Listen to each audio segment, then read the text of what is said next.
Number 11, the common cause of wars and conflicts among nations is religious intolerance, diplomatic problem, territorial dispute, or ideological differences. So we're looking for the common cause of wars and conflicts, and the correct answer should be yes, territorial dispute. You know that most all of this from A to D are causes of wars and conflicts. And we choose letter C because I want you to put yourself on the shoes of who made the exam. And I think ang taong nagsulat ng exam na to ay nasa isip niya ang ating conflict with other countries sa pag-aagawan natin ng mga teritoryo natin sa West Philippine Sea. So in the past, ang dami ng mga wars or conflicts because of A, B, and D, including C. Example, ang sa religious intolerance is yung crusades at iba pa na in the name of religion, nag-aaway sila. Sa letter B, proxy wars. Proxy wars, diplomatic problem, halimbawa mga proxy wars katulad ng sa Vietnam War, ang Cold War, at iba pang klase-klase na war na because of diplomatic tensions. Letter C, territorial dispute. So, World War I is one of the examples of that. So, aside from being a diplomatic problem, ang source, territorial dispute din siya. Mexican-American War is another example. Many other na territorial dispute. Nag-aagawan sila ng mga kalupaan, pati na ang mga territories. Letter D, ideological differences. Example niyan is Nationalist Party of China and the Chinese Communist Party. As you know ngayon, di ba? Meron tayong People's Republic of China at saka Taiwan. And nagkaroon sila na hati ang China because magkaiba ang kanilang ideology. Number 12, conduction is to solids and radiation is to, as radiation is to blank. Gas, plasma, liquid, or serum. So, ang sagot ay yes, letter B, plasma. Conduction, radiation ay mga halimbawa ng heat transfer. Actually, tatlo yan sila. Kulang pa ng convection. So, yung tatlong states of matter or apat, solid, liquid, and gases, pati ng plasma ay may iba't ibang modes of heat transfer. So, ang heat transfer is paano napapasa ang heat from an object to an object or place to one place. So, sa tatlong paraan, we have conduction. Conduction, mangyari yan siya sa solid. Sa convection, mangyayari din sa liquid and gas, and then radiation na mangyayari sa plasma. So solid, conduction, liquid and gas sa convection, and then plasma, radiation. So since we are asking about radiation, then ang sagot ay plasma. Number 13, tudukwit ang bantas na ginagamit sa paghihiwalay ng mga A, pangungusap, B, salita, C, sugnay, or D, parirala. So, ang tuldukwit sa English is semicolon. Kapag may mga sugnay tapos gusto mong ihiwalay ang dalawang sugnay na makapag-isa, instead of writing a conjunction or pangatig, ang ginagamit na lang natin ay tuldukwit. So, sugnay ang tamang sagot. Halimbawa ni sa pangungusap na gumagamit ng semicolon or tuldukwit or ay, ako ang nagluto ng adobo, siya ang naghugas ng mga plato. So sa pangungusap na to, makikita natin ang semicolon dito sa in between ako ang nagluto ng adobo at ang isa pa na sugnay siya ang naghugas ng plato. So this is one whole sentence sa pangungusap. So, saan ba natin ano bang mga bantas na ginagamit natin for A, B to D? Sa pangungusap, kadalasan tuldok, tandang pananong or tandang padamdam. Salita, ang ginagamit natin ay gitling. Sa sugnay, ginagamit natin ang semicolon or tuldukwit or pwede ring kuwit. Kapag sunod-sunod na sugnay na di makapag-isa ang inihiwalay natin o pinaghiwalay natin, gagamit tayo ng kuwit. Sa parirala or mga phrases, gagamit tayo ng kuwit. 14. A is equal to 3x plus 2y plus 6xy. Simplified is negative 12, negative 2, 2 or 12. So, isi-simplify daw natin to. But you know, the problem is kulang ang question. So, missing sa question ang value for x and value for y. So, kadalasan kasi, sa exam, ang hahanapin natin yung sagot. For this time, ang hahanapin natin dito is yung question pa before yung sagot. So, may dalawang problems tayo. One is, kulang ang ating X and Y. Baka, I think, nakaligtaan or na-forgot ng sumulat ng PRC, PRC Gen Ed Questionnaire, ang X and Y values. So, ang hanapin natin is ating i ating i-estimate ang values ng X and Y kung ganito yung sagot A, B, C, and D. So, all we have to do is find the values for X and Y that will satisfy A, B, C, and D, and then from there, hanapin natin ang tamang sagot. First, ito yung mga values natin or mga solutions. Kung A is 12, negative 12, ang possible solutions ay negative 4, 0, and 0, and negative 6. And if you notice na mga ordered pairs sila kasi naman naka-pair tayo dito, X and Y. But remember, ang ordered pairs ay merong X abscissa at saka Y is the ordinate. So, if the abscissa or X is negative 4, ang Y is 0. Paano natin na-come up tong mga solutions na to? Madali lang. All we did is sinet natin sa 0 ang either X and Y, and then hanapin na natin ngayon ang isang variable kung A is equal to negative 2. For example, kung ang Y is 0, 0 ni, 0 ni, then X is negative 4 to satisfy 3 times negative 4 para magiging 12. Parang ganun lang ang ginawa natin for the rest of the options. Now, tanong is, meron na tayong mga sagot dito, mga solutions. Now, to decide kung alin sa apat dito ang possible na maging answer, first, i-eliminate natin ang letter A and letter D. Hindi ito ang mga sagot for the reason na ang daming solutions. Ang PRC, hindi nila tayo pahihirapan, no? Although, pinahirapan na tayo ngayon, ironically. Pero, yung natural na mga tanong, halimbawa kung hindi nila na-forgot yung X and Y dito, they will not ask you for a problem na may maraming solutions. So, typically, only one solution lang yan. So, we have letter B and C na naiwan. But to select or to choose as between negative 2 and 2, sino kaya ang mas possible or plausible na sagot sa dalawang to? Well, to decide, ang ginawa natin is naghanap ako ng mga questions before, from 2015 until yung previous exam before this. Naghanap ako ng mga questions na katulad na pagkasulat dito. So, I found 7 questions na may tanong na simplifying at saka yung mga options dapat may negative and positive. So, hinanap ko ang sagot or ang hinanap ko is tiningnan ko kung sa negative and positive, alin ba ang mas marami? Ang PRC ba, ano ba ang tendency? Ang tendency ba is negative ang sasagot ng PRC or positive ang ipapasagot ng PRC?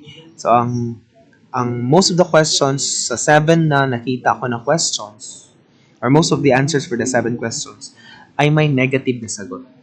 And that's why letter B ating pipiliin kasi 5 out of 7, I think, 5 tanong out of 7 na questions, ang sagot sa 5 out of 7 is negative 2. If negative na answer. And that's why negative 2 ang sasagot natin. Pero to be clear, it's not yet na, it is not the correct answer talaga per se. Kasi wala nga tayong values for X and Y. I'm just presenting you an answer for this question. The most possible answer. Well, if you want to answer negative 12, 2, and 12, well, go ahead kasi di naman talaga tayo sure for everything, you know, dito because wala mga X and Y. But all we know, based from logical na reasoning na ginawa natin, negative 2 is the most possible answer. 15, to describe an easy task. The idiomatic expression to use is piece of cake, bite the bullet, spill the beans, or break a leg. So kapag easy task, ang gagamitin natin is piece of cake. Piece of cake is, it means that easy. Bite the bullet is to do something unpleasant but needed. So, anong may gagawin ka, kailangan mo talaga siyang gawin, pero alam mo na mahirap siya. It's unpleasant for you. So, bite the bullet. Spill the beans, meaning to reveal the secret. kanang to reveal to reveal the hidden na secret or hidden na message or secret. Halimbawa, mag-usap kayo ng chismoso mo na kaibigan and then ang tagal niyang sabihin kung ano yung gusto niyang sabihin. Sasabihin mo sa kanya, just spill the beans. Sabihin mo na yung sikreto or sabihin mo na yung gusto mong sabihin. Then, break a leg, meaning if you wish somebody good luck, yun ang sasabihin mo sa kanya. For example, mag-exam yung friend mo, tapos sasabihin mo, break a leg, meaning good luck. 16. The famous character in Rizal's novel who became the symbol of abused Filipino mother was Maria Clara, Tia Isabel, Perlita, or Sisa. So, yung symbol ng abused Filipino mother ay si Sisa. Si Maria Clara naman, symbol ng meek and submissive woman. Si Tia Isabel ay ina, foster mother actually. Foster mother ni Maria Clara, ang asawa ni Kapitan Tiago. Walang Perlita sa kwento, pero merong Paulita Gonzales, isang napakahalagang karakter sa El Filibusterismo kasi sa kanyang kasalan magaganap ang sanang explosion pero hindi natuloy. 17. Disappearance of some species and appearance of new species in an ecosystem illustrates ecological selection, isolation, separation, or evolution. Ang sagot natin ay evolution. So, ang tawag sa disappearance ng species ay extinction and appearance ay pag-appear or pag-evolve into something new. So, that's evolution. Ang evolution is idea ni Charles Darwin. Selection is, I think, meron dalawang klaseng selection. No? Most of the time, when we see selections Gen Ed, this refers to natural selection. Meron ding artificial selection. Isolation is the formation of new species. Disappearance, extinction, at saka ang pag-appear ng mga bagong species sa fossil record ay evolution. Number 18. All these were ilustrados except A. Graciano Lopez Haina, B. Jose Rizal, C. Marcelo H. del Pilar, or D. Andres Bonifacio. So, ang hindi ilustrado ay C. Yes, Andres Bonifacio.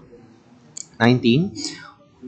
Wait lang. Before we go to 19, may mga tanong before sa Gen Ed about yung mga ating mga nasa options A to C. A to D. Graciano Lopez Haina ang sumulat ng Fray Butod. And then, meron siyang pen name na Diego Laura.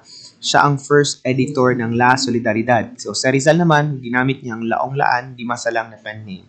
Si Marcelo H. del Pilar, ginamit niyang Plaridel. Siya ang second editor ng La Solidaridad. Si Andres Bonifacio, ang supremo ng Katipunan. Ang mga question about him is about Katipunan and rebellion. 19. Conduction, convection, and radiation are ways of transferring or transforming energy through the use of heat, force, waves, or electricity. So again, kanina nabanggit natin ang tatlong modes of heat transfer. So these are all heat transfers. Paraan para mag-transfer or transform ng heat. 20. The foundation rock of society which develops and becomes the cornerstone of peaceful living is A. Home, B. City, C. Family, or D. Town. So, ang foundation rock ng society ay ang family, yes. And that's why according to the Article 15 of the 1987 Constitution na may pamagat na the family, it says there sa Section 1, the state recognizes the Filipino family as the foundation of nation. So, foundation of the nation, foundation of the rock of society, that they refer to family. Number 21, simplify 2x minus 3y minus 8x plus 6y plus 4. Kung makikita nyo sa option, same lang lahat sila. 6x, 9y, 4, magkakaiba lang ng signs, narambol lang. Sagot dapat is, let's show the answer first before we show how we did it.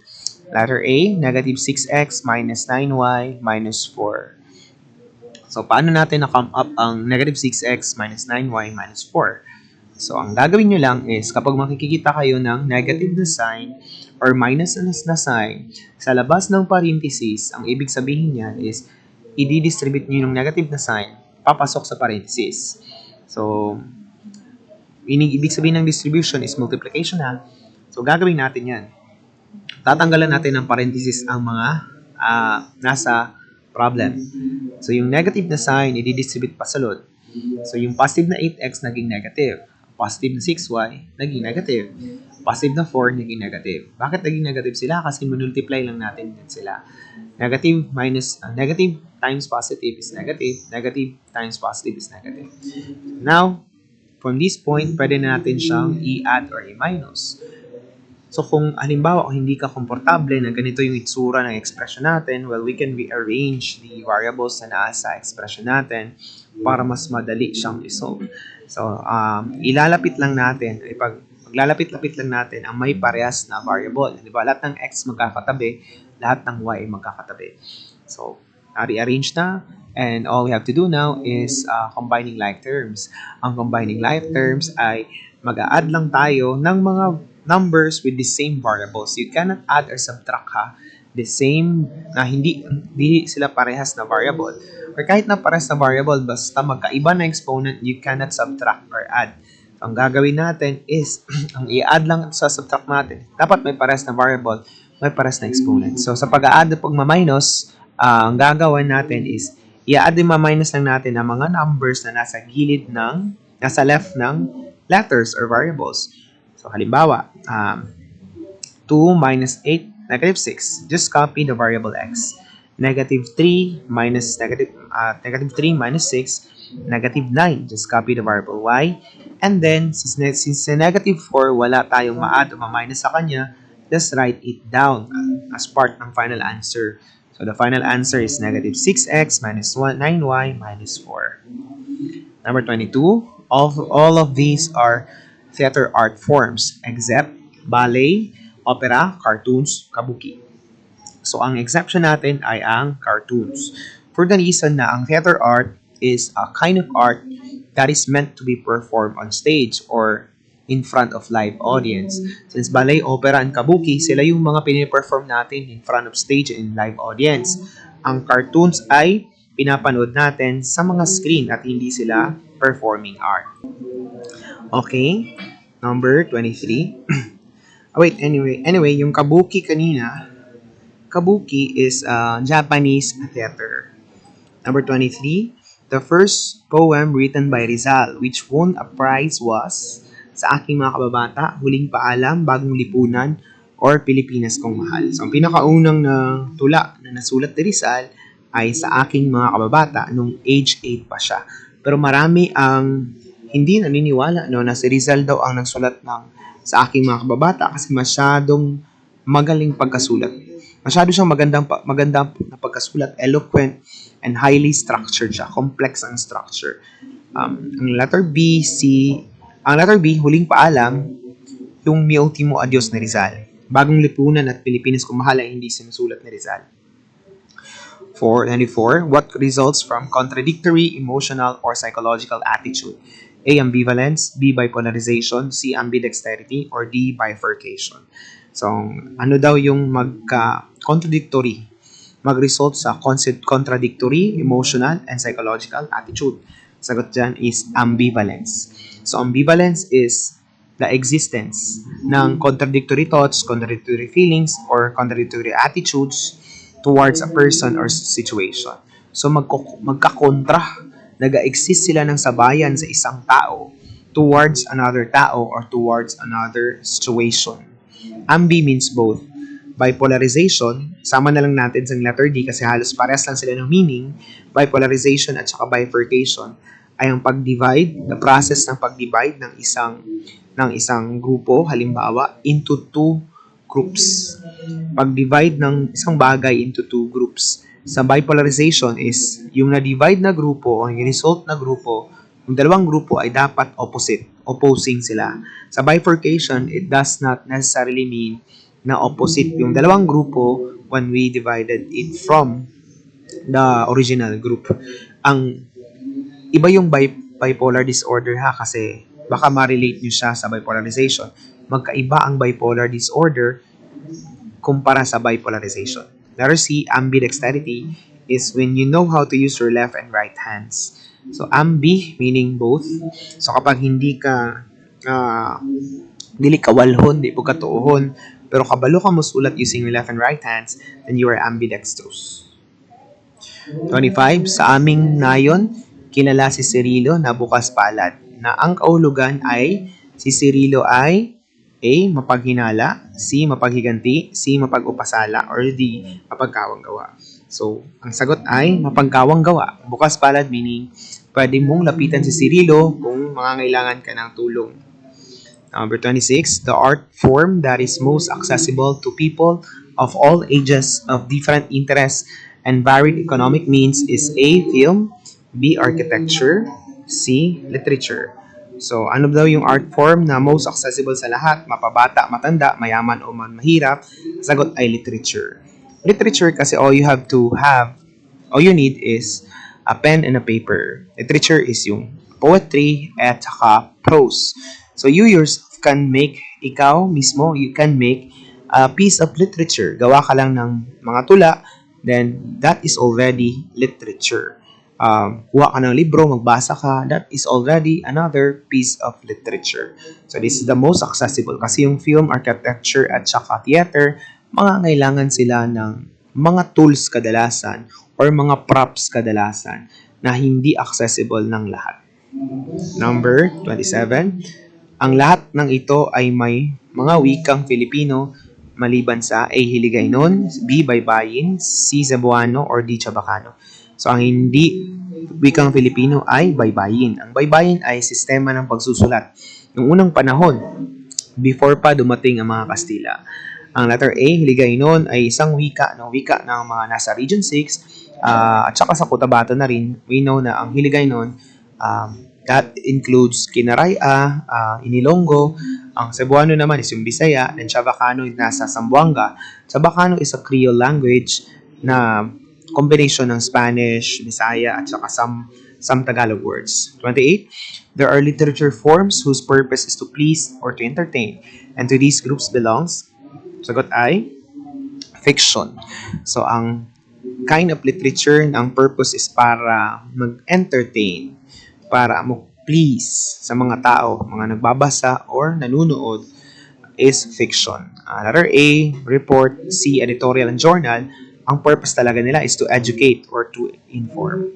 Number 29, these are traits of psychosocially healthy person, except A, unable to control anger, tension, anxiety, B, can work alone with others, C, accept one's mistakes, or D, looks at the bright side in every situation.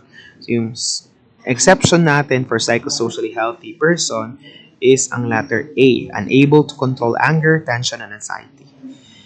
So lahat ng yan, letters B to D ay trait ng psychosocially healthy person.